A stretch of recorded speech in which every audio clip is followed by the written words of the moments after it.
Bonjour, bonjour à tous, bonjour Aurore Berger, merci d'avoir accepté notre invitation, députée des Yvelines, présidente du groupe Renaissance.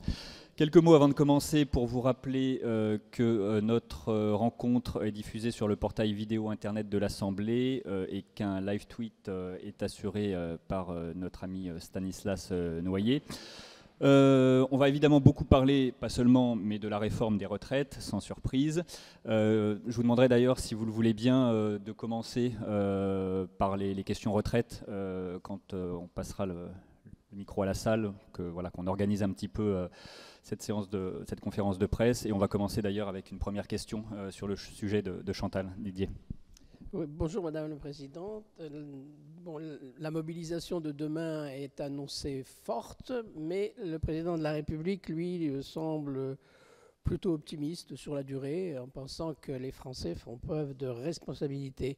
Est-ce que vous partagez son demi-optimisme, disons ? Bonjour à toutes et à tous et meilleurs vœux pour ceux que je n'ai pas croisés. Vous m'entendez ? Le micro fonctionne pas ? Allô ? Ah, en effet, c'est mieux. Donc, bonjour à toutes et à tous et meilleurs vœux pour ceux que je n'avais pas encore croisés. Non, sur le sujet de la question de la mobilisation, je pense qu'en fait, c'est différent sur la mobilisation et sur la question de l'opinion publique. C'est-à-dire qu'on peut avoir une très forte mobilisation et une opinion publique qui progressivement accepte l'idée de la réforme. Et à l'inverse aussi, une mobilisation plus faible qu'attendue et dans le même temps, une opinion publique qui continue à dire qu'elle ne souhaite pas la réforme. Donc je pense qu'il faut arriver à dissocier les deux sujets. Nous, ce qu'on a ressenti jusqu'ici, j'allais dire de manière empirique, dans les différents territoires qui sont les nôtres, tous les retours qu'on a pu avoir, puisque ce week-end, la plupart des députés du groupe étaient sur des cérémonies de vœux, étaient en tractage, étaient en vérité à la rencontre des Français, c'est qu'aujourd'hui, ça n'est pas le premier sujet sur lequel ils sont questionnés. Ils sont questionnés sur d'autres sujets qui touchent immédiatement leur vie quotidienne, sur les questions d'accès aux soins. Ça, c'est vraiment le premier point sur lequel on est interrogé. C'est par hasard d'ailleurs si j'ai inscrit une proposition de loi sur ce sujet qu'on débattra demain dans notre hémicycle, qui est porté par Stéphanie Rist, sur les enjeux évidemment d'énergie, de pouvoir d'achat, et sur plutôt les conséquences qu'ils envisagent de la mobilisation. C'est-à-dire qu'assez spontanément, on nous parle des blocages, comment on fait pour déposer ses enfants à l'école, qui va les prendre en charge, quand on est notamment en Ile-de-France, comment on fait pour avoir accès au transport. Donc à ce stade, c'est vrai que c'est plutôt les retours que nous avons. Moi, je pense qu'on aura une mobilisation qui sera importante demain, parce qu'on sait que cette réforme, et il faut le faire avec beaucoup d'humilité, demande de facto des efforts à des millions de Français. Quand on engage la réforme des retraites, ça veut dire qu'on dit concrètement à des millions de Français que oui, on leur demande de pouvoir travailler plus. La question, c'est pourquoi on leur demande ? Est-ce que c'est justifié ? Et est-ce qu'il y avait d'autres alternatives ? En vérité, c'est ça la question qu'on doit se poser. Et nous, sur ces questions-là, on répond que c'est une nécessité au regard du financement de notre régime de retraite, que cela va permettre non seulement l'équilibre de notre régime, mais aussi le financement des droits nouveaux. On a beaucoup parlé, parce que c'était une demande très forte au sein du groupe Renaissance, de la retraite minimale à 85% du SMIC, pour qu'elle soit accessible non pas juste aux futurs retraités, mais bien aussi aux retraités actuels. Mais il faut le financer. Donc c'est aussi grâce à ce que cette réforme va rapporter qu'on peut financer des droits sociaux nouveaux. Et après, oui, il y a différentes options politiques sur le financement évidemment de nos retraites. Nous, la réponse qui est la nôtre, c'est celle du travail. Et après, ça c'est un vrai débat qui mérite d'exister et que j'espère qu'on aura le droit de l'avoir à l'Assemblée si elle n'est pas transformée en ZAD par quelques-uns. Oui, enfin, le vrai débat, vous avez fait en sorte quand même dans le choix du véhicule législatif qu'il n'y ait pas trop de débat.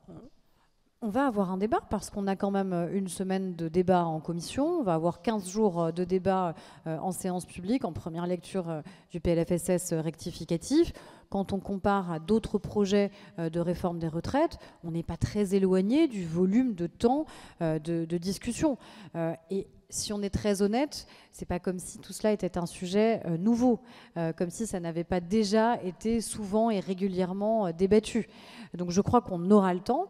La question, c'est quelle va être la qualité du débat parlementaire. Si vous avez une obstruction massive telle qu'elle est envisagée, prévue notamment par la France Insoumise, qui nous ont dit de manière préventive qu'ils allaient déposer 1000 amendements par député, ça veut dire que de facto, on le sait, il n'y a pas de débat parlementaire qui est possible, il n'y a pas de discussion parlementaire sur le fond. Or, les sujets qui intéressent les Français, c'est concrètement, qu'est-ce qui va changer pour moi ? C'est ça les questions qui nous sont posées en fonction de la pénibilité de leur métier, en fonction du moment auquel ils ont commencé à travailler, en fonction de leur vie familiale, si parfois ils ont dû s'arrêter parce qu'ils ont dû faire face à des aléas de la vie, être aidants familiaux, parce qu'ils ont eu des enfants, etc. Donc ces sujets-là méritent d'exister dans un débat parlementaire. Question de Gérard. Oui, Gérard Leclerc. Oui, il y a beaucoup de critiques, mais au sein même de votre majorité, on voit que François Bayrou n'arrête pas de poser des questions, de dire qu'il n'est pas très satisfait. Au sein même de votre groupe, il y a des députés comme Patrick Vignal qui dit clairement que pour l'instant, ça ne lui convient pas. Est-ce que vous ne craignez pas qu'au sein même de votre groupe, il y ait certains députés qui ne votent pas, et comme ça va jouer à très peu de voix, ça risquerait donc de poser de graves problèmes. Et j'attire votre attention sur un point précis, une critique précise qui revient, c'est celle de l'injustice sur ceux qui devront continuer à faire 44 ans parce qu'ils ne sont pas concernés par les mesures d'âge. En clair, ceux qui ont commencé à travailler à 20 ans, même et souvent dans les travaux les plus pénibles, ils vont devoir aller travailler 44 ans au lieu de 43 pour les autres. Je vais d'abord peut-être répondre, si vous voulez bien, à cette deuxième question, parce que c'est probablement l'une des questions qui revient le plus, et c'est naturel. Encore une fois, on part d'un principe qui est qu'en effet, on va devoir travailler plus. On a malgré tout dans cette réforme, sans même compter les critères de pénibilité, parce que là, ce sera vraiment de facto au cas par cas, 4 Français sur 10 qui partiront avant 64 ans. Donc on voit bien qu'il y a un certain nombre de Français qui finalement sont moins impactés ou différemment évidemment par la réforme, et c'est normal, justement parce qu'on a une attention particulière vis-à-vis de ceux qui ont commencé à travailler tôt. Donc ceux qui ont commencé avant 16 ans, ce sera 58 ans, avant 18 ans, ce sera 60 ans, avant 20 ans, ce sera 62 ans. Et après, notre régime, il fonctionne sur 2 piliers. Il y a un pilier qui est l'âge légal de départ à la retraite et un deuxième pilier qui est la durée de cotisation. Si on faisait que l'âge légal de départ, ce serait en vérité très injuste, notamment pour les femmes, parce que ce serait le premier public qui serait pénalisé si c'était uniquement le seul critère retenu. Et donc, on a un deuxième critère qui est la durée de cotisation. Et c'est en alliant ces 2 critères qu'on arrive à être le plus juste par rapport aux différentes carrières des Français et qu'on arrive aussi à l'équilibre. Parce que c'est aussi cet enjeu-là. C'est-à-dire que la combinaison des 2 critères, c'est 18 milliards d'euros qui vont permettre de revenir à chaque euro, vous le savez, qui reviendra uniquement aux retraites et ne financera rien d'autre. Et ça, je pense que c'est très important, évidemment, de le rappeler. Si on ne faisait que l'âge légal sans faire ce qu'on appelle l'accélération du dispositif Touraine, ce serait 5 milliards d'euros. Donc ça veut dire qu'on ne saurait pas financer. Donc à la fois sur des enjeux de justice sociale par rapport à ceux qui ont commencé à travailler tôt, par rapport aux carrières hachées, et aussi en termes de financement, c'est l'alliage des 2 critères qui fonctionne. Donc oui, ça veut dire en effet que certains devront aller jusqu'à 44 annuités de cotisation parce qu'on leur demande en effet de pouvoir continuer à travailler et à travailler plus, puisque c'est en effet l'objet même de la réforme que de travailler plus. Sur ensuite la majorité, je travaille au quotidien avec Jean-Paul Mattei, qui a eu l'occasion de dire, et très clairement, pour le groupe MoDem, que le groupe MoDem, évidemment, et il le dirait mieux que moi, était en soutien de cette réforme. Et donc nos 3 groupes seront en soutien de cette réforme. Moi, j'entends qu'il y a encore des questions qui se posent, parce qu'il faut qu'on continue à travailler sur les dispositifs de carrière longue, sur le fait d'affiner les critères, notamment de pénibilité, sur les demandes que nous avons formulées, sur les aidants familiaux. Donc on a encore un certain nombre de points sur lesquels on peut avancer. Mais je le dis très clairement, il n'y a pas une voix dans le groupe Renaissance qui manquera au moment du vote sur la réforme des retraites. Parce qu'il n'y a pas un député Renaissance qui ne s'est pas engagé dans sa propre campagne législative sur ces sujets-là. Et je pense que c'était évidemment essentiel qu'on soit très clair dans nos campagnes. On n'a pas menti aux Français, parce que c'est un sujet qui est trop important pour le faire. Et donc, on a clairement dit les choses, évidemment. Donc, il n'y aura pas, j'en suis la garante, une voix du groupe Renaissance qui manquera au moment du vote de la réforme. Est-ce qu'il y aura un vote ? Ça, c'est pas vraiment une question pour moi, en vérité. C'est une question notamment pour les oppositions qui pourraient vouloir déposer, encore une fois, des milliers, voire des dizaines de milliers d'amendements. Vous savez, comme moi, qu'on est tenu par un délai légal, un délai constitutionnel même, d'examen, encore une fois, du PLFSS rectificatif. Donc, si en effet, on n'a pas la possibilité d'aller au bout de l'examen, parce que, encore une fois, on nous empêche de le faire, alors ça veut dire qu'il n'y a pas la possibilité de vote. On ne vote pas partiellement sur un texte, un bout de texte qu'on aurait examiné. On vote sur un texte ou on ne vote pas. Et dans ces cas-là, vous savez que c'est le texte initial présenté par le gouvernement, plus les amendements qui auraient été adoptés avec avis favorable du gouvernement, qui seraient envoyés au Sénat. Moi, j'espère qu'il y aura un vote. À minima du minima, il y aura un vote final. Parce qu'on vote sur les conclusions de la commission mixte paritaire. Donc dans tous les cas, cette réforme des retraites, elle sera à la fin sanctionnée par un vote. Vous garantir qu'en première lecture, il y en ait un, ce n'est pas une question pour moi. Brigitte et puis Perrine.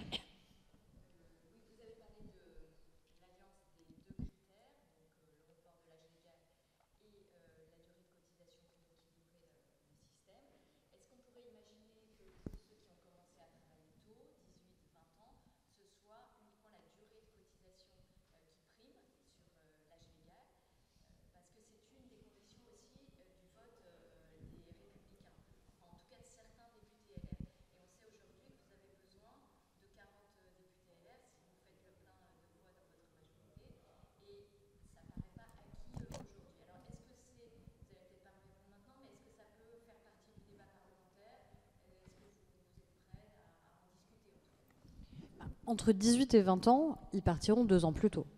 Entre 18 et 20 ans, ils partiront déjà à 62 ans et non pas à 64 ans. Donc il y a déjà quand même cette mesure qui a été prise et qui est nécessaire, encore une fois, au regard de leur carrière. Donc ça, c'est déjà pris en compte. Après, je vous le dis, l'équilibre de la réforme, il repose bien sur les 2 critères. Et en plus, c'est sans compter qu'on a finalement autant de retraites différentes que de Français. Parce qu'on a des carrières qui ont été différentes, qu'on a des vies familiales qui sont différentes. Donc, à tous ces critères, j'allais dire, généraux, vous ajoutez encore une fois les critères de pénibilité et vous ajoutez les critères familiaux qui existent et qui vont être pris en considération. Donc, moi, je pense que là-dessus, on est arrivé à un équilibre parce qu'encore une fois, on a mis en place ces dispositifs carrière longue et carrière très longue. Perrine et puis Anne-Pascale. J'ai 2 questions. Bonjour, Perrine pour BFM TV. La première question, c'est effectivement, il y a des voix dissonantes au sein de votre majorité. Peu, en réalité, disent qu'ils ne voteront pas en l'état. On en a noté 2 pour l'instant. Mais beaucoup de vos députés nous disent qu'ils seront très attentifs aux mesures sociales, avec des vraies mesures sociales et pas simplement de pacotille, nous disent-ils, notamment sur les seniors et sur l'égalité femmes-hommes.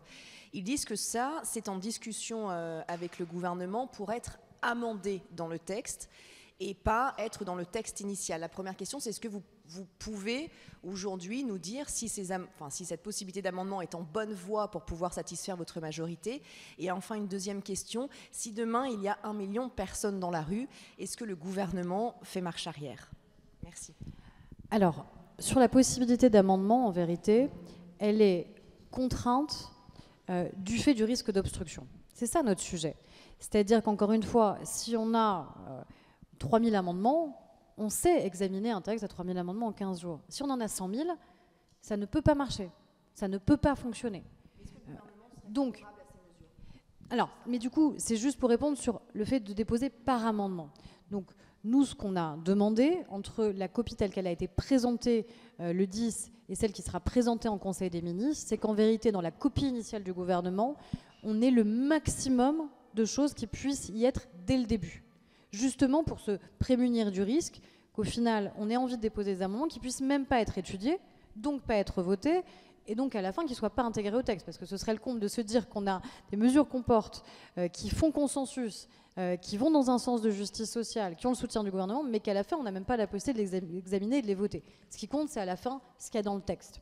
Donc, de ce point de vue-là, moi, j'ai demandé à la Première ministre qu'on ait surtout l'essentiel de toutes les mesures, y compris de ce que nous, on souhaite, dès la copie initiale présentée en Conseil des ministres le 23. Après, sur les 2 points que vous évoquez, sur la question des femmes, ça, c'est une attention très forte que nous avons au sein du groupe, vous le savez bien. Déjà parce qu'aujourd'hui, celles qui sont les plus pénalisées par le système actuel, ce sont les femmes. 41% de revenus à la retraite en moins par rapport aux hommes, notamment du fait de ces carrières interrompues, de ces carrières hachées. Ce qu'on va intégrer notamment, c'est la question des congés parentaux, les femmes qui se sont arrêtées plus longtemps que le congé maternité, de manière à ce que ça puisse permettre d'avoir accès à des trimestres validés, et donc un départ anticipé. Je crois que ça, c'est une mesure qui est juste pour, évidemment, celles qui ont fait ce choix-là. De la même manière, parce que ce sont souvent des femmes aussi, les aidants familiaux. Et parce qu'en vérité, si on est aidant familiaux, c'est aussi parce que la société n'a pas su répondre aux besoins qui étaient les vôtres. Parce que quand vous êtes contraint de vous arrêter parce que vous avez un enfant en situation de handicap ou parce que vous avez un parent qui est en perte d'autonomie, c'est souvent parce que vous n'avez pas trouvé de réponse adaptée dans la société. Donc le corollaire de ça doit être évidemment la prise en compte de cette donnée dans l'accès au droit à la retraite. Donc on est encore en train de discuter. L'idée, c'est d'aller au moins jusqu'à 5 trimestres, pareil, qui seraient validés pour, à nouveau, pouvoir avoir un départ anticipé. Et de facto, les aidants familiaux, ce sont d'abord des femmes qui sont concernées dans notre pays. Ensuite, sur l'emploi des seniors, on a repris à notre compte une mesure qui était très demandée par la CFDT, qui est la question de l'index senior, qui permet d'objectiver ce qui se passe tout simplement dans nos entreprises. Parce qu'aujourd'hui, en vérité, on a des chiffres agrégés, mais on n'arrive pas concrètement à savoir ce qui se passe, secteur d'activité, branche par branche, et en fonction de la taille. Donc déjà, objectivons les choses. Mesurons concrètement ce qui se passe. Ce qu'on a fait sur l'index à l'époque Muriel Pénicaud, sur les questions d'égalité entre les femmes et les hommes, et qui fonctionne. Et ce qu'on dit aussi, nous, c'est que tout ne va pas être dans cette réforme-là, notamment sur la question de l'emploi des seniors. Et qu'on a un projet de loi qui va arriver sur la question du travail, qu'on a nos propres initiatives parlementaires. Et moi, je dis très clairement sur la question de l'emploi des seniors, si au-delà de l'index, il faut qu'on aille plus loin, c'est-à-dire une fois que cet index est mis en place, que ce soit sur de la contrainte, même un peu plus importante pour nos entreprises de plus de 300 salariés, que ce soit sur du bonus-malus, moi, je suis totalement ouverte pour qu'on avance. Pour qu'on avance peut-être, par exemple, sur l'idée, vous le savez, on a un certain nombre de plans de départ volontaires. Aujourd'hui, dans un certain nombre de très grandes entreprises, ces plans de départ volontaires, ils concernent spécifiquement des classes d'âge. C'est-à-dire, à partir de 55 ans, on fait un plan de départ volontaire dans certaines entreprises. Donc ça, c'est totalement contraire à l'idée même qu'on veut, qui est de dire qu'à un moment, c'est un gâchis phénoménal sur les compétences, un gâchis humain, mais c'est aussi un gâchis économique, c'est un gâchis social de se priver de la compétence de ceux dont on considère qu'ils sont aujourd'hui des seniors, sachant qu'on est considéré comme senior à 45 ans. Donc, typiquement, peut-être qu'on peut aller sur ce genre de piste, se dire que quand on fait un plan de départ volontaire, c'est pas normal qu'il concerne spécifiquement une classe d'âge et comme par hasard, celle qui a plus de 55 ans. Donc tout ça, c'est des pistes qu'on doit pouvoir discuter, qui ne sont pas dans la réforme des retraites, parce que ça ne concerne pas les retraites, mais leur corollaire, qui est évidemment la question de l'emploi des seniors. Donc là-dessus, on sera très déterminés au sein du groupe pour avancer, y compris, encore une fois, en changeant la loi, en changeant le cadre, en ajoutant de la contrainte s'il le faut. Ensuite, sur la mobilisation de demain, encore une fois, je ne peux pas présumer du nombre de personnes. Moi, je pense qu'il y aura du monde, encore une fois, demain, parce que c'est un sujet, et c'est normal, qui génère beaucoup de questions et qui demande des efforts aux Français. Mais, je le dis très clairement et très calmement aussi, cette réforme, elle est nécessaire. Et donc, cette réforme, elle se fera. Parce que si on ne la fait pas, ceux qui seront les plus brutalisés demain, c'est pas ceux qui, comme moi, en vérité, peuvent se passer du système de solidarité, c'est ceux qui n'ont pas d'autre choix. Voilà. Et je crois, en vérité, que ceux qui, aujourd'hui, refusent cette réforme sans présenter d'alternatives qui soient crédibles en termes de financement, à la fois mentent aux Français sur la possibilité qu'on aurait à partir à 60 ans avec le même niveau de pension qu'aujourd'hui, ça n'est pas tenable et ils le savent pertinemment, et puis surtout parce qu'encore une fois, ça va pénaliser demain les plus fragiles. Donc, on verra l'état de la mobilisation demain, il faut la respecter. L'idée n'est pas un rapport de force, c'est pas un affrontement, c'est pas une confrontation. C'est par contre que nous, on a un mandat, qui est aussi un mandat démocratique, qu'on a assumé pendant la campagne ce projet et qu'on doit aller au bout de ce projet parce que je suis persuadée que c'est l'intérêt général. Au-delà de la mobilisation de demain, est-ce que vous craignez des grèves reconductibles avec un éventuel blocage du pays quelle serait la réaction à ce moment-là de la majorité du gouvernement? C'est quoi qu'il arrive, la réforme, vous venez de le dire, doit passer? Je le dis encore une fois, je ne le dis pas de manière bravache, ce n'est pas la question. Je dis vraiment très sereinement et très calmement, cette réforme sera adoptée. Parce que cette réforme est une nécessité. Voilà, si elle ne l'était pas, on ne l'aurait pas mise à l'agenda en fait. Voilà, si on considérait que finalement on pouvait se passer de la réforme des retraites, vous savez quoi? On ne la ferait pas. Parce qu'en effet, ça génère un certain nombre de questions, parfois du doute, parfois de l'inquiétude, parfois de la mobilisation, voire même des blocages. Donc, on ne l'aurait pas faite. Si on le fait, c'est parce qu'on considère que c'est une nécessité de la conduire. Donc, nous la conduirons et nous devons la conduire de la manière la plus juste possible.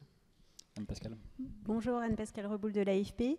Je voudrais savoir comment se structure votre groupe en vue de cette bataille, en termes de formation, de mobilisation pour la commission, l'hémicycle, et aussi face aux craintes de violence et de menaces qui semblent émerger. Est-ce que vous prenez des mesures ou vous avez un message par rapport à ça ? Alors la mobilisation, elle est totale, vous l'imaginez. Évidemment de Stéphanie Ries, puisque en tant que rapporteure générale du PLFSS, c'est elle qui de facto sera rapporteure de ce nouveau PLFSS rectificatif. Et puis avec un certain nombre de parlementaires qui connaissent particulièrement bien ce sujet. Je pense évidemment à Éric Woerth qui lui-même a conduit une réforme en 2010 sur cette question-là. Je pense à Marc Ferracci, je pense à Charlotte Parmentier-Lecocq, je pense évidemment à la présidente de la Commission des Affaires sociales, à Belkir Belhaddad, à Lionel Causse. Enfin, je pourrais en citer beaucoup qui ont porté aussi des mesures. Lionel Causse, il a porté la question notamment des petites retraites. Belkir Belhaddad notamment sur les questions de pénibilité. Charlotte Parmentier-Lecocq, elle a fait une loi dans le précédent mandat sur la santé au travail. Donc les questions d'usure professionnelle, elle les a apportées. Marc Ferracci est très attentif notamment à la question de l'emploi des seniors et de la formation professionnelle. Donc on a évidemment un pack très solide et très engagé sur cette question-là et qui va d'ailleurs aller dans les circonscriptions des autres collègues pour mener des réunions publiques, aller discuter en direct avec les Français. Après, l'autre question que vous posez, elle est majeure parce que dans le précédent mandat, on a vécu des faits inacceptables de violence et qui ne sont pas anodines. Alors, je passe même à la limite sur les menaces, les insultes et les intimidations qui sont quotidiennes sur les réseaux sociaux et qui touchent, je pense malheureusement d'ailleurs, tous les parlementaires, quel que soit leur groupe politique. Mais au-delà de ça, on a eu des faits graves de violence. De dégradation de permanence, d'incendie. Mireille Robert, qui était députée dans le précédent mandat, agricultrice, c'est son champ qui a été incendié. Jacqueline Dubois, c'est sa voiture qui a été brûlée en bas de son domicile, ainsi que celle de son mari. Des parlementaires qui ont reçu des balles à leur domicile, d'autres où des gens ont tenté de visiter leur domicile, et c'est les enfants qui étaient à ce moment-là présents. Donc vous imaginez à quel point, évidemment, ça peut remuer. Ça peut remuer quand vous avez le préfet qui vous appelle en disant que votre domicile va quand même être mis dans un régime de protection un peu plus particulier parce qu'on a des alertes qui sont importantes. Donc là, je pense qu'il faut tous qu'on tienne un discours qui est évidemment très clair. Le débat démocratique, il se passe d'abord à l'Assemblée nationale et au Sénat. C'est là que la vie démocratique se passe quand même. C'est d'abord au Parlement. Il peut se passer évidemment dans le cadre de mobilisation, mais ça ne peut en aucun cas être une tentative d'intimidation, de menace ou de violence à l'encontre des élus. Et je le dis aussi parce que c'est la CGT Mines et Énergie qui a volontairement pointé du doigt les parlementaires en disant qu'ils allaient les chercher là où ils sont, etc. Faire des coupures ciblées, c'est inacceptable. Et je pense et j'espère qu'ils sont très minoritaires en vérité sur cette ligne-là. Je pense que nos agents qui ont été mobilisés encore pendant cet hiver, eux, n'ont pas envie d'aller faire des coupures ciblées chez des parlementaires qui pourraient, pour certains, se retrouver dans des situations dramatiques en fonction de leur vie familiale. Donc la question, elle n'est pas là. Et ça ne marchera pas. Parce que l'objectif de tout ça, c'est de créer un climat qui fasse qu'à la fin, les députés ne soient plus libres dans leur mandat et dans l'exercice de leur mandat. C'est qu'à la fin, on ait peur d'appuyer sur un bouton de vote, c'est qu'on ait peur de lever la main pour dire si on est pour ou si on est contre, parce qu'on se dit qu'il y a des moyens de rétorsion qui vont jusqu'à de la violence si jamais on ne vote pas comme certains nous demandent de voter. Donc ça ne marchera pas. L'intimidation, la menace ne marcheront pas. Et pour en avoir échangé directement et avec le ministre de l'Intérieur, le garde des Sceaux, la Première ministre, il y a des mesures très claires qui ont été demandées et au parquet et évidemment à nos forces de l'ordre, gendarmerie, police, pour s'assurer de la sécurité des élus, quel que soit évidemment d'ailleurs leur bord politique. Oui, la réforme des retraites est la mère des réformes. Ça a été dit. Simplement, il y a quand même des dissensions. Vous avez qualifié de pudeur de gazelle les réserves de Barbara Pompili, par exemple, ce qui touche quand même sur l'âge, puisqu'elle a dit que c'était injuste l'âge de 64 ans. Est-ce qu'il y aura éventuellement, en cas de vote négatif ou d'abstention, des sanctions prévu dans votre groupe Renaissance, puisqu'il s'agit effectivement d'une réforme essentielle défendue par le président lui-même. Mais c'est une réforme non seulement défendue par le président lui-même, mais qu'on a défendue et portée pendant nos campagnes législatives. Donc c'est pour ça que je dis très clairement, en tant que présidente de groupe Renaissance, moi je serai la garante du fait que cette réforme soit juste, que les améliorations qui doivent encore pouvoir être portées le soient, mais qu'à la fin, pas une voix ne manque sur ce projet qui est absolument essentiel pour les Français et essentiel pour la majorité. En termes de décompte, et je vous dis, aucune voix ne manquera. En termes de décompte, on sait que l'adoption du texte à l'Assemblée nationale 149.3 passe notamment par le vote essentiellement des Républicains. Dans le décompte au sein du groupe LR, où est-ce que vous en êtes? Est-ce que vous êtes assez confiante sur le fait qu'au bout du compte, vous aurez le nombre de votes pour ou d'abstention nécessaires pour que la réforme passe, que ce soit en première lecture ou à l'issue de la commission mixte paritaire si elle devait être conclusive? Certains disent d'ailleurs que le temps que les choses se calent, le fait qu'il n'y ait pas forcément de vote en première lecture pourrait arranger le gouvernement. Alors, je ne suis pas allée jusque-là. C'est pas à moi de faire le décompte, en vérité. Il y a eu, je crois, une position collective qui a été prise et par le président du parti et par le président de groupe pour dire que, en vérité, ils avaient eux-mêmes appelé de leur vœu, et depuis plus de 10 ans, à une réforme des retraites dont l'un des piliers était le report de l'âge légal. Ils l'ont porté pendant la campagne présidentielle avec leur candidate. C'était à l'époque 65 ans. J'entends que certains députés LR ont eux aussi des pudeurs de gazelle, pour reprendre l'expression. Mais enfin, on peut quand même souligner parfois l'incohérence de certains. C'est-à-dire que Aurélien Pradier, qui aujourd'hui dit qu'il faudrait 43 ans de cotisation pour tous, il y a quelques semaines demandait que ce soit 45 ans pour tous. Bon, alors je veux bien qu'en quelques semaines, il ait changé d'avis et qu'en permanence, il ambitionne de s'opposer à la position majoritaire de son groupe. Mais je crois qu'il y a une cohérence qui existe et j'espère que cette cohérence, évidemment, l'emportera parce qu'à la fin, c'est ça qui est mis en jeu pour nous tous. C'est-à-dire que si on souhaite que les Français aient encore accordent encore un minimum d'importance aux élus et au fait d'aller se déplacer et de voter, c'est aussi en lien, évidemment, avec la cohérence politique qui est la nôtre, individuellement et collectivement. Et à partir du moment où vous avez vous-même appelé de vos voeux pendant plus de 10 ans cette réforme, la logique, c'est qu'au moment où elle se présente, vous puissiez être en soutien.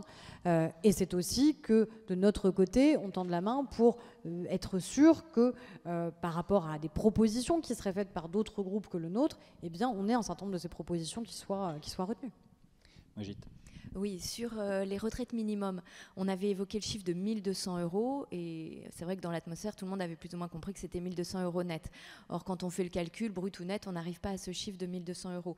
Est-ce que vous pourriez, dans le débat parlementaire, ramener ce chiffre à 1 200 € net ou pas? Et une autre question, est-ce qu'il y aura 2 projets de loi présentés en Conseil des ministres le 23 janvier, notamment l'index des seniors dont vous avez parlé tout à l'heure? Je crois que ça ne peut pas figurer dans le projet de loi de financement rectificatif de la sécurité sociale. Donc est-ce qu'il y en aura 2? Est-ce que ce sera dès lundi prochain? Alors, sur le sujet, moi je pense qu'il faut rester sur 85% du SMIC parce qu'en vérité, c'est mieux disant.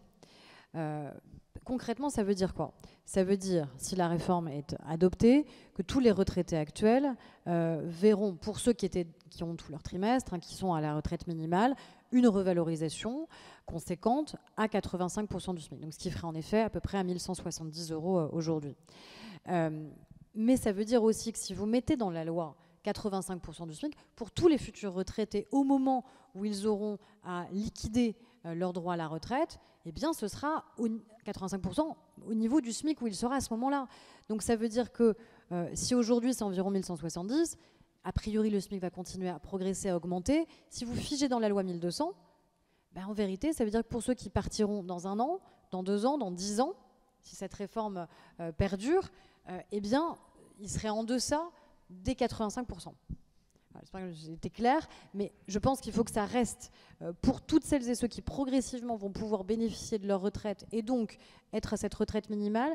Il vaut mieux écrire que c'est 85% du SMIC parce qu'en fait, ça permettra de continuer à voir le niveau de retraite minimale augmenter plutôt que de le figer à 1200.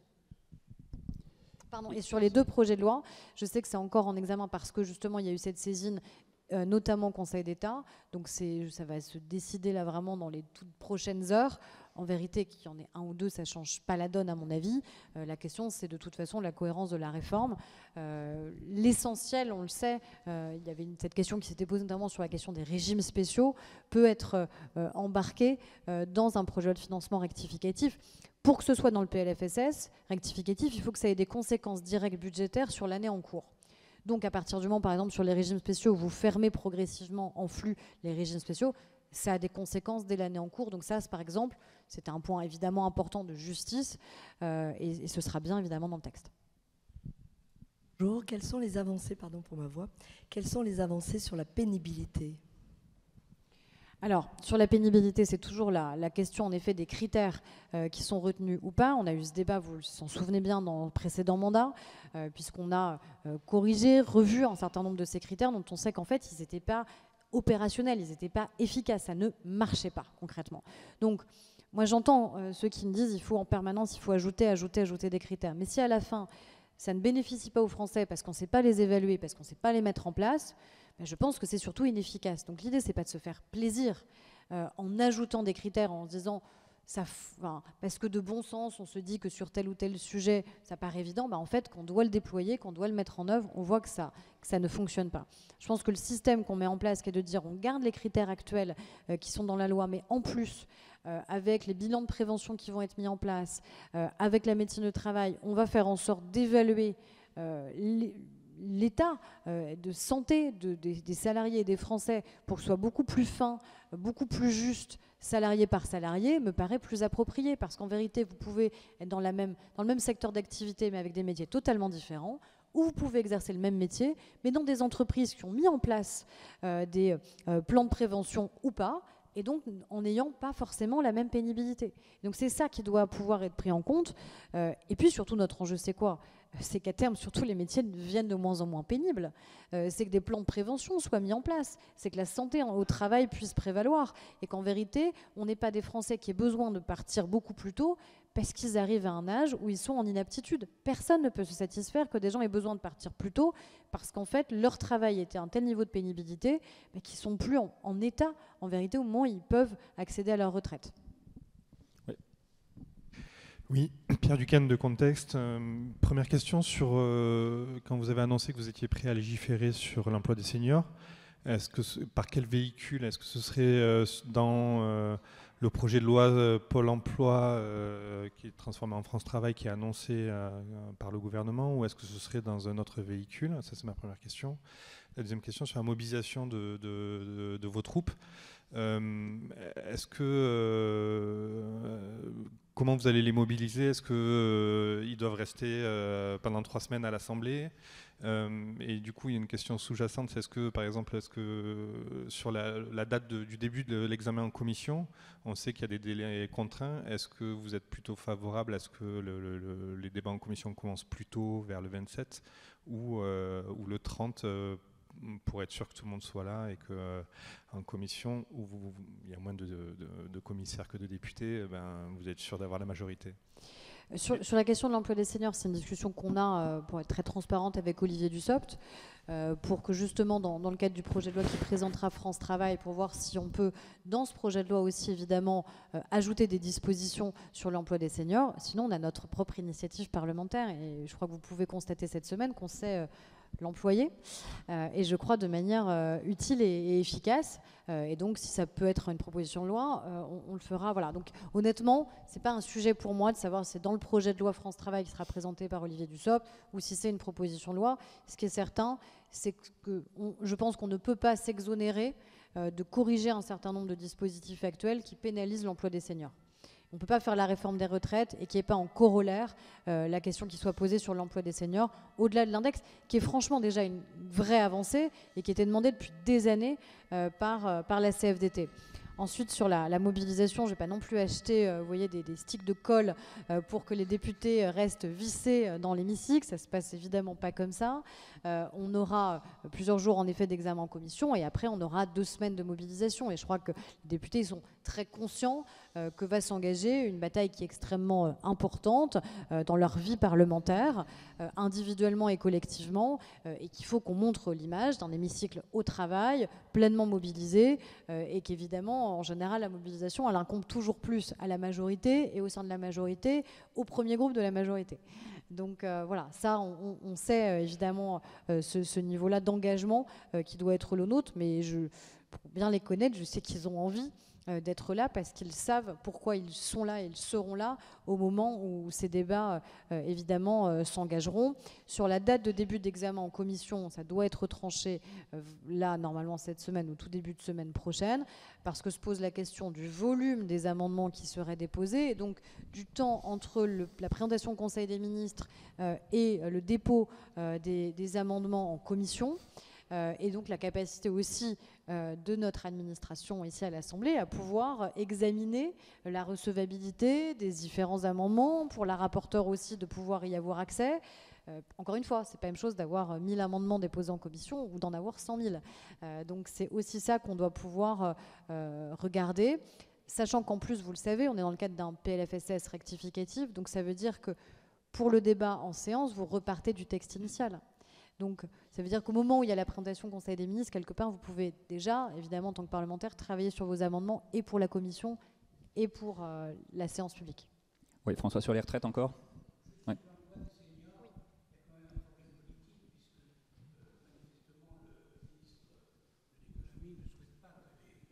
Les entreprises mettent la main à la pâte, enfin, je veux dire, ils refusent le bonus-malus, qui paraît une des propositions les plus évidentes. Écoutez, moi je vous dis qu'il n'y a pas de tabou en la matière, parce que je pense qu'on ne peut pas dire qu'on fait en effet cette réforme des retraites, mais qu'il n'y a pas une attention très claire, évidemment, sur l'emploi des seniors. Donc je pense que cette première étape d'index senior, parce que là on a l'impression que finalement on balaye ça d'un revers de la main, comme si c'était une félicité déconcertante de le créer. Enfin, s'il n'a pas été créé avant, alors qu'il était une demande très forte des partenaires sociaux, c'est qu'en vérité, ce n'était pas si simple d'arriver et d'aboutir sur ce sujet-là. Et après, moi, j'ai aucun tabou. Si on voit qu'à un moment, on a cet index, mais que les résultats sont vraiment défavorables sur certains secteurs, sur certaines branches d'activité, eh bien, il faut évidemment que les entreprises s'y engagent. C'est aussi leur responsabilité, parce que c'est le faible taux d'emploi des seniors dans notre pays, c'est un gâchis énorme, encore une fois, qui est un gâchis humain, qui est un gâchis social, qui est un gâchis économique, qui n'est pas en vérité l'intérêt de nos entreprises. Et d'ailleurs, souvent les plus petites de nos entreprises, elles sont les premières à accepter de recruter des gens qui ont ces compétences et dont on sait qu'elles vont rester justement jusqu'au bout de leur carrière professionnelle. Donc, vous voyez, les positions, elles ne sont pas figées. Je vois l'UDP, je vois la CPME qui sont plutôt favorables aux mesures qu'on veut mettre en place sur la question de l'emploi des seniors. Je crois qu'on a fait un tour assez complet sur les retraites. Ouais. Oui, juste une petite question annexe. Justement, vous parlez de l'emploi des seniors qui est à part mais qui est nécessaire. Bon, est-ce qu'il faut aussi se pencher sur la médecine du travail? Parce que vous dites la médecine du travail, mais vu l'état actuel de la médecine du travail, je pense que vos mesures tomberont à plat aussi. Vous êtes très optimiste. Non, mais alors, on est non, totalement... Comme vous, réaliste. Non, mais on est conscient de ça. Et d'ailleurs, on a avancé dans la loi dont je parlais de Charlotte Parmentier-Lecocq, on a avancé sur ces questions-là. Après, il y a plusieurs points. Un, on a mis en place dans ce PLFSS des bilans de prévention, ce qui n'existait pas à plusieurs âges clés de la vie. Évidemment, il faut corréler ces bilans de prévention avec ce qu'on veut faire sur les enjeux de pénibilité. D'autre part, il y a médecins du travail, il y a aussi ce qu'on veut faire avec les infirmiers en pratique avancée qui peuvent permettre aussi de réaliser les bilans de santé d'un certain nombre de Français. Donc l'idée, c'est d'ouvrir au maximum parce qu'on sait qu'on est en tension évidemment sur la question de l'accès aux soins et donc ça se ressent particulièrement sur la médecine scolaire et la médecine du travail.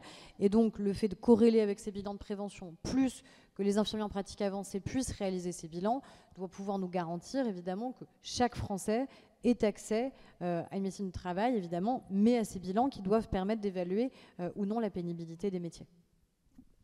Bon, je crois qu'on a fait un tour assez complet sur les retraites, un sujet qui va encore beaucoup nous occuper au cours des prochaines semaines.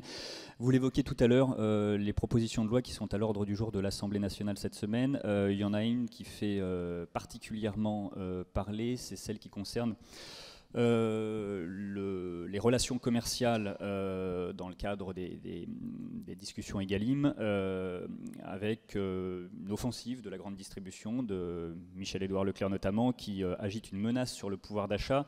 Alors certains disent que cette discussion, c'est un peu lobby contre lobby, industriel contre grande distribution. Pour vous, il faut rééquilibrer les négociations commerciales, ça ne fonctionne pas aujourd'hui, ou en tout cas, ça n'est pas suffisamment équilibré? Il faut reprendre quel est le point de départ. Aujourd'hui, dans notre pays, dans la loi, il y a des négociations commerciales qui existent entre la grande distribution et nos industriels. Si à l'issue de ces négociations commerciales, il n'y a pas d'accord, ce qui se passe, c'est que l'industriel est obligé de vendre au prix de l'année en cours.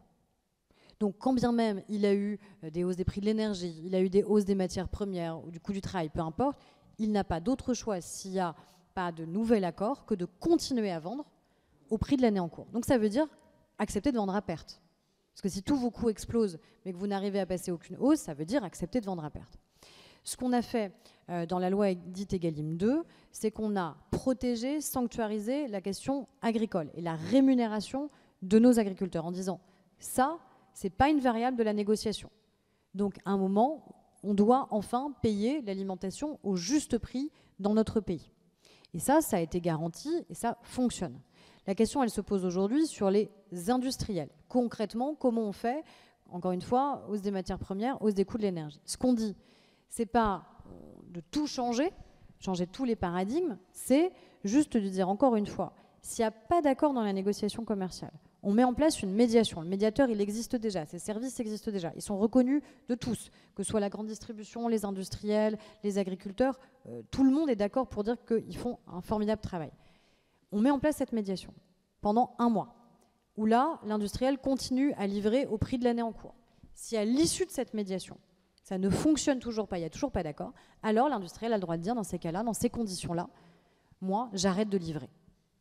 C'est ça qui se passe. C'est rétablir un minimum d'équité dans un système qui, de facto, ne peut pas être considéré comme équitable parce que vous avez 4 centrales d'achat, 17 000 industriels, 400 000 agriculteurs. Donc le rapport de force n'est pas en faveur aujourd'hui de nos industriels ou de nos agriculteurs, mais de facto en faveur de ces 4 grandes centrales d'achat qui font les prix.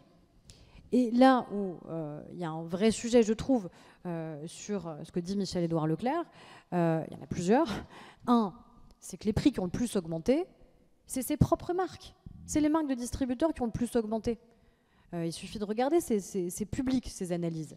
Regardez, 60 millions de consommateurs d'ailleurs l'a très bien décrit. Donc les prix qui augmentent le plus, c'est les marques de distributeurs, chez Leclerc comme chez les autres. Ce n'est pas les prix des grandes marques. En général, ça augmente 2 fois plus vite que les prix des marques. Donc ça veut dire que les hausses, il les accepte quand ça lui permet à lui d'augmenter ses marges. Et puis, je suis désolée, mais la manière avec laquelle il entend faire pression sur l'Assemblée nationale en achetant des campagnes de publicité, alors tant mieux si ça aide la presse écrite, mais enfin quand même, voilà, je trouve qu'on ne peut pas fonctionner comme ça. Le Parlement est souverain. Le Parlement est souverain. Je suis libre en tant que présidente de groupe, en lien avec les députés de mon groupe, d'inscrire des propositions de loi que nous estimons être justes et nécessaires. Donc la pression qui est exercée parce qu'on est harcelé de mails, de messages, souvent avec des arguments qui sont des arguments mensongers en plus, ou par des campagnes de pub, ne fonctionne pas.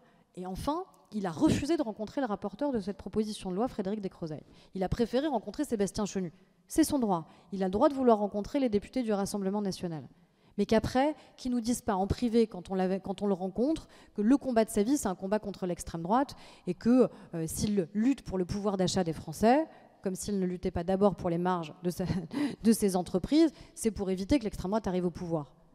Il faut être un minimum cohérent, en fait. Et donc, il a une part de voix qui est importante, il fait toutes les matinales, il était encore sur LCI ce matin, etc.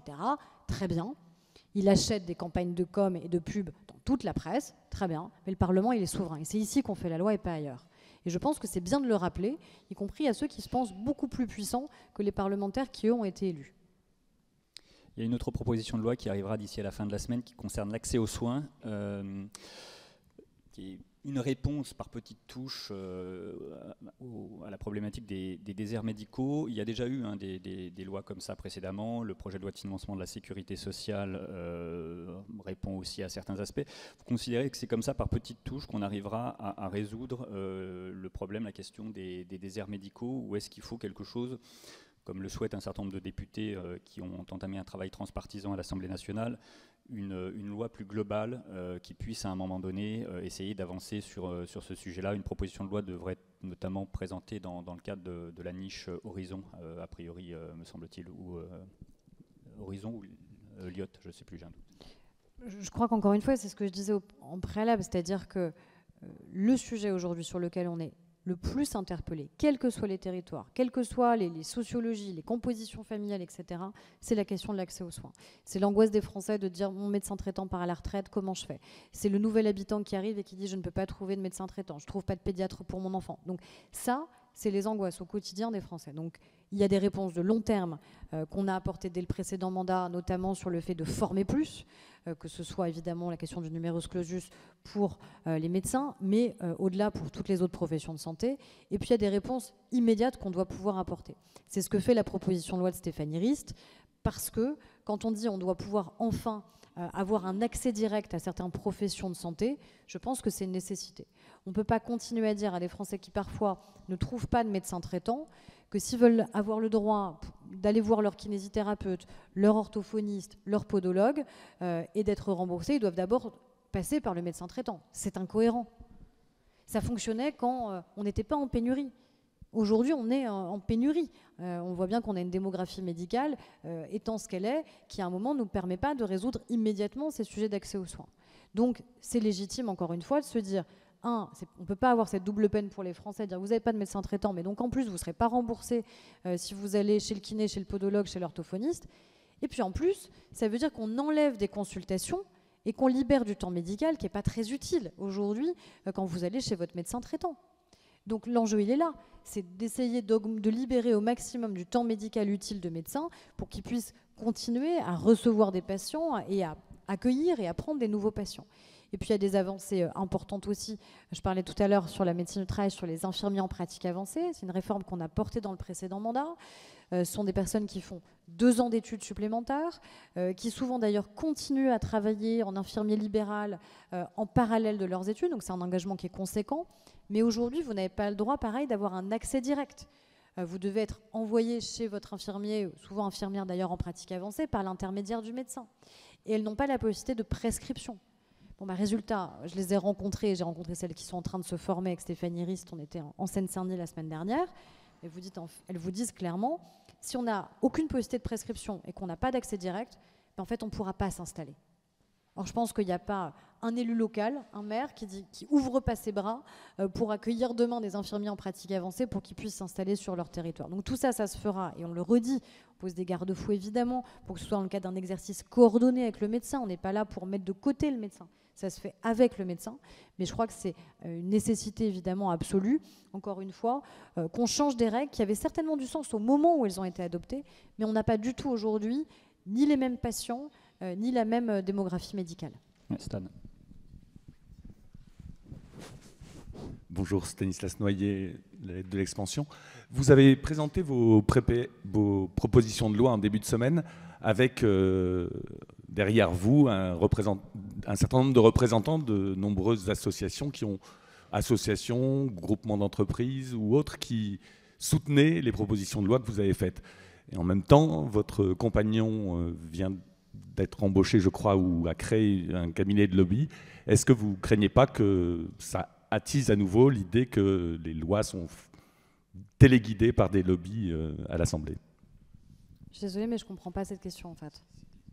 Mais quand vous avez présenté vos propositions de loi, vous aviez dans la salle les représentants de l'ILEC, les représentants de l'ANIA, il y avait des représentants de la Fondation Brigitte Bardot, il y avait des représentants de, je crois, des infirmières. Ça donnait le sentiment, ça pouvait donner le sentiment que ces différents lobbies avaient joué un rôle dans l'élaboration des lois. Et par ailleurs, comme en plus j'ai lu ce matin que votre compagnon travaillait aujourd'hui dans le cadre du lobbying, tout ça donne le sentiment, peut attiser le sentiment que ce sont les lobbies qui dictent la loi. Est-ce que vous avez un commentaire là-dessus ? Si les lobbies dictaient la loi, vous savez, la loi de Frédéric Descrozat, elle n'aurait pas été inscrite à l'ordre du jour, et la loi de Stéphanie Ries, elle n'aurait pas été inscrite à l'ordre du jour, de manière très claire. Et aller interroger les parlementaires qui, pendant longtemps, ont fait en sorte que ce type de texte puisse être inscrit, et ils vous diront qu'a priori, la liberté qui est la nôtre, je crois qu'elle est parfaitement exercée.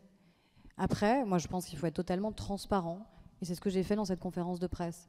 Et en ayant des gens aussi divers, en effet, que le porte-parole de la Fondation Brigitte Bardot sur les questions de protection et de bien-être animal, parce qu'en effet, c'est eux qui ont porté cette idée, qui a été adoptée à l'unanimité, moins 5 voix RN, portée par Corinne Vignon, puisqu'elle était à l'initiative de cette proposition de loi.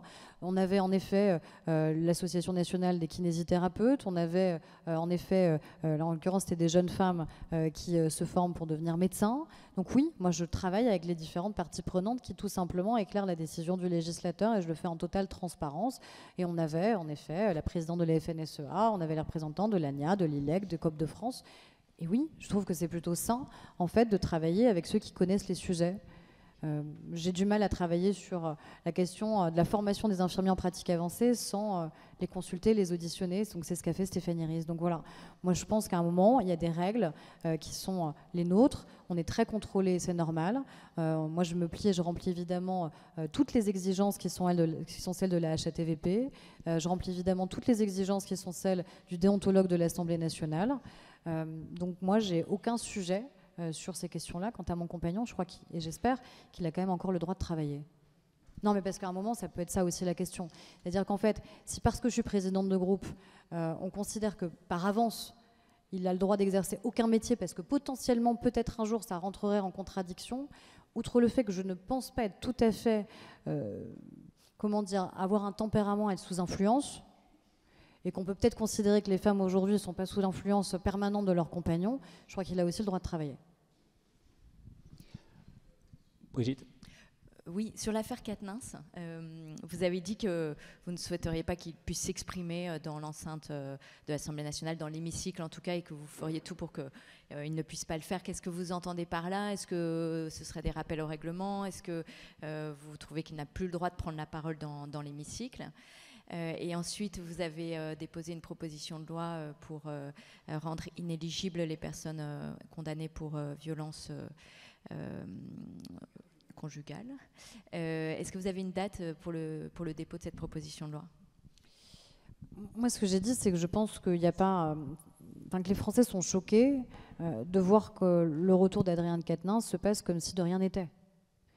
Qu'il puisse revenir en commission des affaires étrangères, puisque du coup il a changé de commission, puisque pendant 4 mois il est non pas exclu mais suspendu de son groupe, donc il a changé de commission, qu'il ait pu lui-même considérer que tout cela était normal, que son groupe puisse considérer qu'après 4 mois, pour reprendre l'expression de Jean-Luc Mélenchon, il va regagner ses galons parce qu'il reste un ami très cher. Je pense que tout cela met à mal des années de combat sur la question des violences faites aux femmes.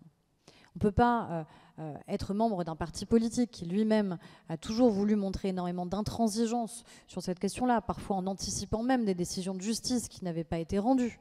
Là, il y a une décision de justice. Et moi, je me suis toujours tenue à cette ligne-là, qui est que la seule vérité qui peut exister est une vérité judiciaire. Et que le combat de toutes les associations a été d'accompagner les femmes victimes vers le fait qu'elles osent porter plainte. Ce qui n'est jamais une décision simple ou facile pour une femme victime de violence. Là, une décision judiciaire a été prise, il a été condamné pour des faits qui sont des faits constitutifs de violence conjugale. Donc j'estime en effet qu'il n'est pas digne aujourd'hui de pouvoir représenter les Français, parce que quand vous êtes député de la nation, vous représentez tous les Français. Et donc, je considère qu'en effet...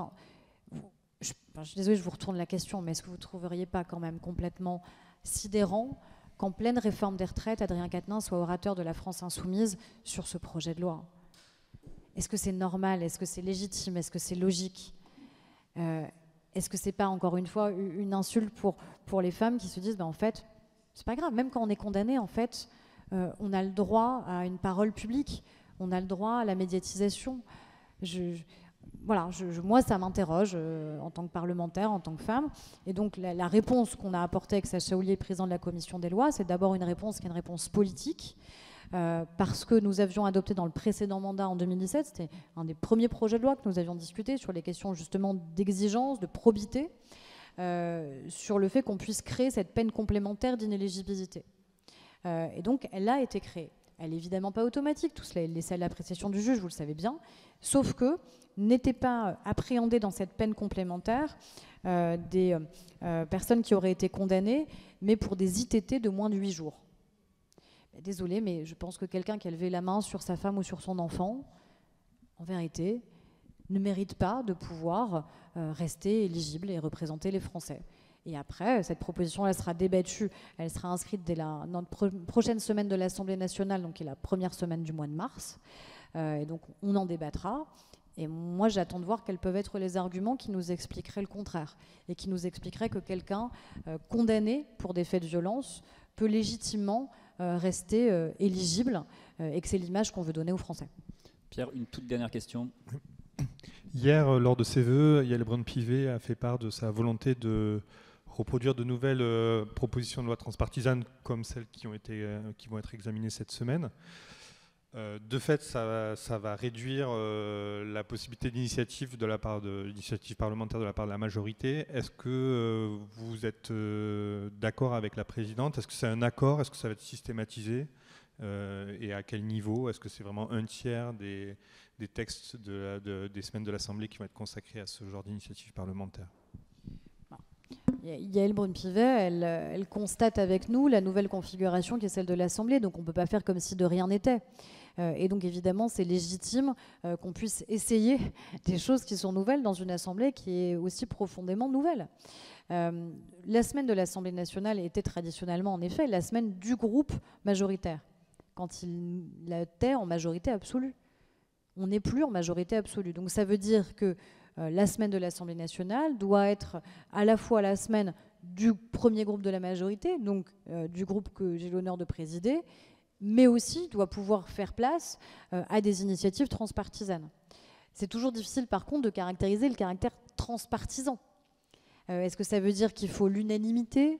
Ces sujets-là, en vérité, à chaque fois qu'on essaye d'appréhender, quand on en discute en bureau de l'Assemblée nationale notamment, on a adopté cette semaine déjà le texte qui était issu du Sénat, qui avait été porté par Valérie Létard. On l'a fait aussi sur une proposition de résolution sur la question de l'exploitation minière des fonds marins. Donc on a des initiatives qu'on a réussi à reprendre parce que soit elles ont été adoptées à l'unanimité au Sénat, soit, et je pense que c'est surtout là-dessus qu'il faut qu'on aille, et c'était l'initiative initiale de la présidente de l'Assemblée, sur les travaux même de l'Assemblée nationale. Quand on mène une mission d'information, quand on mène une commission d'enquête, on est toujours déjà en transpartisan. Le président et le rapporteur ne sont pas du même bord politique. Les missions d'information, elles sont conjointes, majorité-opposition. Mais si vous arrivez à avoir des propositions qui sont adoptées à l'unanimité de votre commission, qui font consensus, eh bien, emparons-nous des travaux législatifs. Laissons pas ces travaux législatifs caler des portes, mais utilisons-les, valorisons-les, mettons-les à l'agenda et utilisons la semaine de l'Assemblée pour le faire. Donc c'est un peu cette proportion que vous avez évoquée, 2 tiers qui sont des textes du premier groupe de l'Assemblée nationale, donc du groupe Renaissance, et 1 tiers qui sont des initiatives transpartisanes. Merci Aurore Berger d'avoir fait un peu de place dans votre agenda pour cette rencontre, et nous on se retrouve la semaine prochaine